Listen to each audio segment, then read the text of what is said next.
આ potato cheese balls અમારા ઘરમાં બધાના ફેવરિટ છે। પહેલાં તો બાફેલા બટાકાને મેશ કરીને લઈ લો। પછી તેમાં ડુંગળી, કેપ્સિકમ, ધાણા ભાજી, મરચું, બ્રેડ ક્રમ્સ, થોડોક ચાટ મસાલો, ચીલી ફ્લેક્સ, ઓરેગાનો અને થોડુંક નમક નાખી અને પછી ચીઝ ગ્રેટ કરો। ચીઝ ગ્રેટ થઈ ગયા બાદ પછી ચીઝ તમે તમારા ટેસ્ટ મુજબ નાખી શકો છો।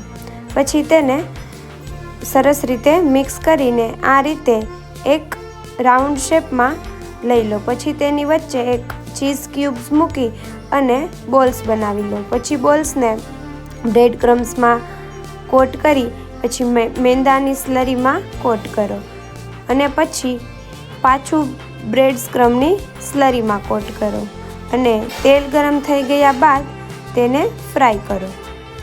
તો તમે જોઈ શકો છો કે આપણા પોટેટો ચીઝ બોલ્સ ફ્રાય થઈ રહ્યા છે। થોડીક વાર પછી તમે જોશો તો આ રીતના ગોલ્ડન બ્રાઉન સ્ટ્રક્ચર આવી ગયું હશે। આ રીતના ગોલ્ડન બ્રાઉન થઈ જાય પછી તમે તેને બહાર કાઢી શકો છો અને આપણા ચીઝ બોલ્સ રેડી છે। પછી તમે એને સર્વ કરો। તમે તમારા કોઈ પણ સોસ સાથે તેને ખાઈ શકો છો। મેં અહીંયા ટોમેટો કેચઅપ લીધો છે। તો આપણા આ ચીઝ બોલ્સ ખાવા માટે એકદમ રેડી છે।